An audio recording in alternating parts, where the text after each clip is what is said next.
નર્મદા લાઈવમાં તમારું સ્વાગત છે। ડેડિયાપાડા તાલુકાના પૂર્વ તાલુકા વિકાસ અધિકારી જગદીશ સોની સામે તેમની પત્ની પ્રિયંકા સોની દ્વારા મારઝૂડ, જાતીય અત્યાચાર, દહેજની માંગણી અને પોતે એસડીએમ હોવાનું જુઠ્ઠાણું ચલાવી લગ્ન કરવા તેમજ જગદીશ સોનીના બનેવી રાકેશ ઠક્કર દ્વારા તેણીના રૂમમાં ઘૂસી આવી તેની આબરૂને હાનિ પહોંચાડે તે રીતના કૃત્યો કરવા સહિતના આરોપો મૂકી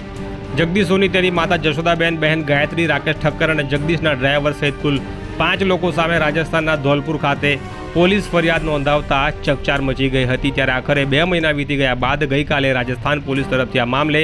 રાજપીપળા આવી ગુન્હાની જગ્યા સરણમ સોસાયટી ખાતેનું મકાન ખોલાવી ત્યાં તપાસ કરાઈ હતી અને ત્યારબાદ જગદીશ સોનીના હાલના રહેઠાણ આદિત્ય 2 બંગલો ખાતે પહોંચીને ત્યાં પણ આ ગુના કામના આરોપીઓ જગદીશની માતા, બહેન અને તેમના જવાબો મેળવ્યા હતા અને ત્યારબાદ જગદીશ સોનીને પણ રાજપીપળા પોલીસ મથકે બોલાવી તેના જવાબો લેવામાં આવ્યા હતા તેવું જાણવા મળી રહ્યું છે। પરંતુ ફરિયાદમાં આરોપી તરીકે દર્શાવવામાં આવેલા જગદીશ સોનીના બનેવી રાકેશ ઠક્કર રાજસ્થાન પોલીસ સમક્ષ હાજર થયો નથી।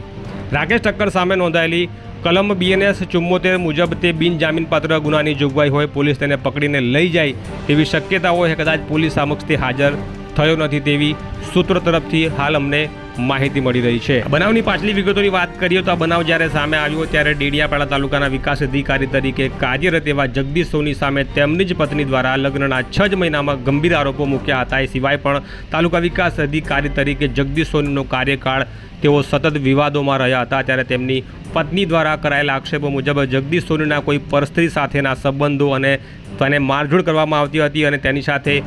કુદરતી રીતે જાતીય અત્યાચાર કરી તેને વિડીયો પણ રેકોર્ડ કરવામાં આવતા હતા તેવો ઉલ્લેખ પણ રાજસ્થાન ખાતે નોંધાવવામાં આવેલી ફરિયાદમાં પ્રિયંકા સોનીએ ઉલ્લેખ કર્યો છે। તો આ જ પ્રકારના ન્યૂઝ અને અહેવાલ માટે નર્મદા લાઈવની ચેનલ સાથે જોડાયેલા રહેજો।